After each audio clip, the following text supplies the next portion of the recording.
The economy is and we all know it. So how do you get ahead anyway and build enough wealth to fulfill every dream you ever had? How do you beat an impossible job market, billionaire monopolies, and prices that are rising faster than you can complain about? Look, the rules for wealth have changed.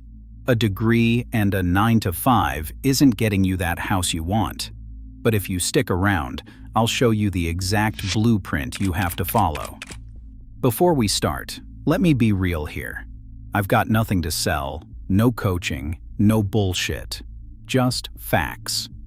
And the fact is, yes, for Gen Z and millennials, times are rough.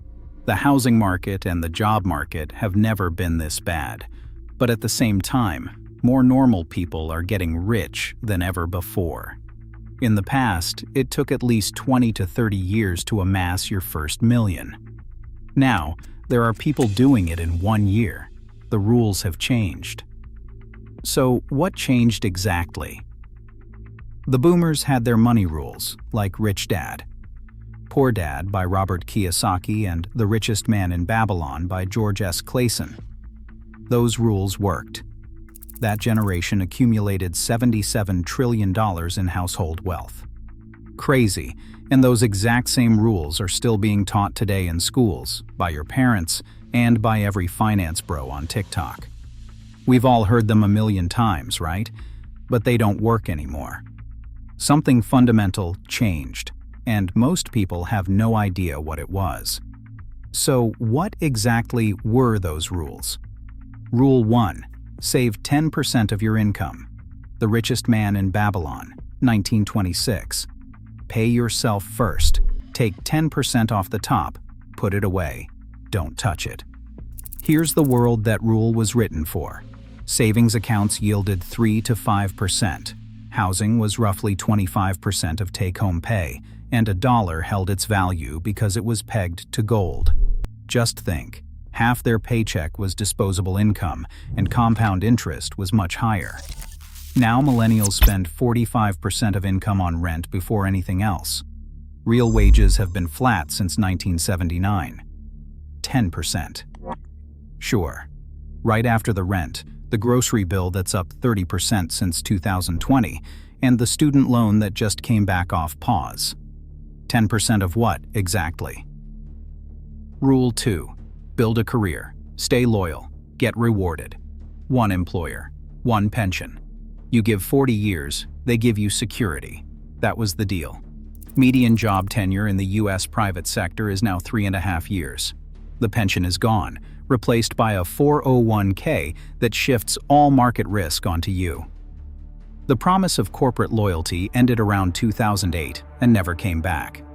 Mass layoffs are on the rise, and most jobs are now being disrupted by technologies that didn't even exist 5 years ago. It is more like build a career, stay loyal, get fired and replaced. Rule 3. Learn a skill, get a job, save, retire. Not a bad script, just written for a different era. The get a job step used to be easy, and it set you up for a decade-long career and a safe, comfortable retirement. How did we end up in a world where 70-year-olds have to go back to work because they can't survive on their pension? Now, not everything about these rules is wrong. Spend less than you earn, still true. Build up savings, still true. You do need an emergency fund, but it is like telling people to take slow, steady breaths while the boat is sinking. Sure, it helps, but it is not going to give you the life you want. So why is everyone still teaching it? Because the people teaching it lived through a time when it worked. But things changed. So the question is, what broke exactly? Let's be honest, the people selling you financial advice, the funds, the banks, the guys with the books and the seminars, they do not actually care if it works for you. So here is what none of them will say. There were specific years when the whole game changed. Not slowly. Specific years. Nobody announced it. Nobody sent an update. But if you know what happened and what it quietly broke, you will never look at money the same way again. And you will finally understand why boomers ran the exact same plays you have been handed, retired fine, and genuinely cannot understand why it is not working for you. It is not that they are wrong. The world just moved and left the rulebook behind. In 1971, President Nixon closed the gold window.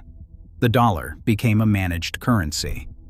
Asset prices and wage growth, which had tracked each other for decades, began to decouple. Real estate, the S&P 500, and other financial assets began appreciating in ways that wages simply did not follow. This is the root of the wealth gap the boomer rules were never designed to account for. Almost no one in personal finance talks about it. 2008. The financial crisis. The recovery flows almost entirely to asset holders. If you owned things in 2009, the next decade made you significantly wealthier. If you were in your 20s trying to get started, you fell so far behind it is impossible to catch up. From 2020 to 2022, the pandemic triggered rate shock and an inflation spike. Cost of living shifted upward permanently. Wages did not catch up. For most people under 35, the 10% rule became mathematically absurd. Since 2021, the stock market and gold have been on a tear, printing higher and higher, making a combined $37 trillion for asset holders. How much of that wealth reaches young professionals? None. Even the safe response to all of this, building a prestigious career and a high-income professional path, is not what it was. You cannot outwork this problem. The path has not just gotten steeper and harder, it essentially broke. AI tools now outperform lawyers on legal research accuracy by margins of 30 points in some studies. AI diagnosing people hits 92% accuracy. The average physician using conventional methods hits 74%. And in software development, McKinsey found that at full AI integration, one capable developer with the right tools does what 20 used to. To be clear, these are not predictions. These are studies published in the last 12 months. If you work at a computer, you will not have that job for long. But the point is not that all doctors and all lawyers are about to be replaced. My point is that they could be. There is no certainty anymore. China is now producing humanoid robot workers at an unimaginable scale for about $80,000 per robot.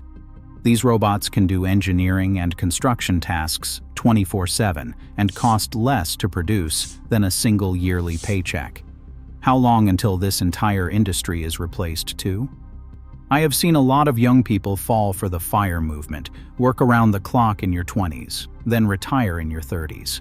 That can work, but again, it assumes that the next few years will be just like the last few years, and they will not.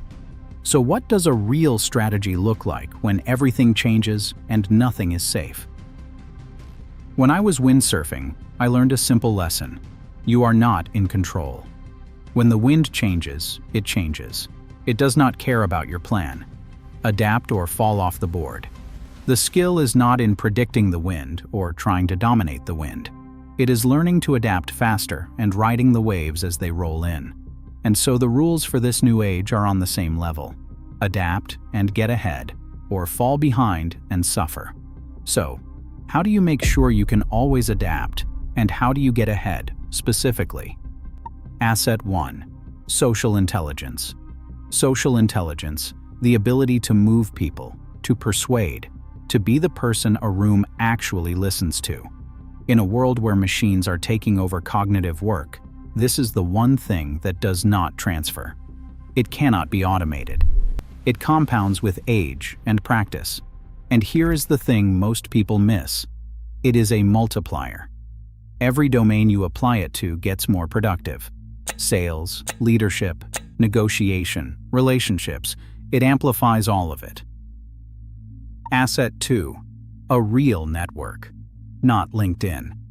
People you've been genuinely useful to, people who want you to succeed. Your network is the strongest predictor of your financial success. In a volatile economy, it is also your insurance. A good referral can guarantee a high-paying job, a lucrative business opportunity, and get you in the room when moves are being made. Being of value to people can turn casual acquaintances into the biggest, most resilient asset you will ever have. Asset 3. Stability. Not as a goal, but as a weapon. When a crisis hits, most people freeze. They are too exposed, too stretched, too reactive. Prices go up, and their accounts are empty. Stocks crash, and people's savings evaporate. But with some savings, low enough costs, and diversified assets, you are unaffected, stable. So you can make moves, get ahead, and exploit opportunities as they arise. Every crisis has massive opportunities if you only know where to look and have the resources to act. That is what stability actually buys you. Not comfort, but the ability to make moves when the possible reward is the greatest. So where are those outsized rewards right now? Where are the opportunities that can create generational wealth? What is the new way to wealth? The people in their 20s and early 30s who are ahead right now, not showing off on social media, actually ahead, most of them do not have ambitious long-term plans like people used to have. What they have instead looks almost unfair when you see it, and it has nothing to do with what they know. It has everything to do with how they pay attention. It is the ability to read where opportunities are being created right now, to move toward them, extract value from them, and be ready to do it again when the trend shifts. This is not chasing shiny objects. That is reactive, random, and exhausting. Trust me, I know. No, this is systematic. It is listening to the small ripples to see where the waves will be. It is seeing gaps in the market and knowing how to use them to your advantage. Right now, AI tools have created a gap between people who know how to use them to produce real leverage and people who do not. That gap is a market in consulting, content, automation, and in tools that non-technical people need. In 2 years, that gap will be smaller. Early movers will have built positioning, income, and case studies. I have seen people charge up to $10,000 to business owners for one day of sitting down and figuring out what AI tools would help them. They are making 6 figures a month with a skill that takes a few hours a week, simply because most business owners do not have it yet. It is supply and demand on steroids. But no, the meta skill is not to learn AI. It is this: see the gap, figure out how to capitalize on it, then snowball that money into the next wave. I will give you a hint here. Right now, AI leveraged attention is one of the biggest opportunities of 2026. I will explain it in a comment if enough people want to know. And this pattern repeats over and over. The internet in 1996, the housing crash after 2008, e-commerce in 2010, the creator economy in 2018, Bitcoin, crypto, NFTs, now prediction markets. Every wave, the same dynamic. The people who see opportunities, invest resources, and act fearlessly, they get rich. And yes, there will be bad investments. For example, during one bear market, I bought into 3 crypto projects. 2 never went anywhere. The third made me over 60 times my investment. Worth it? You tell me. You do not have to catch every wave perfectly. You just have to be in the water and try. Even if you fail 9 out of 10 times, that 10th wave will get you miles ahead of everyone else, and then you repeat. This is what actually works in 2026. It is not a simple set of rules. The rules are changing over and over again. The only constant is change. Build stability. Make fast, decisive moves on opportunities as they appear. I will even let you in on one I am capitalizing on right now. I will put it in the comments. And then you put those earnings back into new skills, new opportunities, and into compounding assets. You have to stay ahead, or you will be left behind. That's what this channel is about. See you in the next video. It's a good one if you want to make 10 years of progress in just 12 months.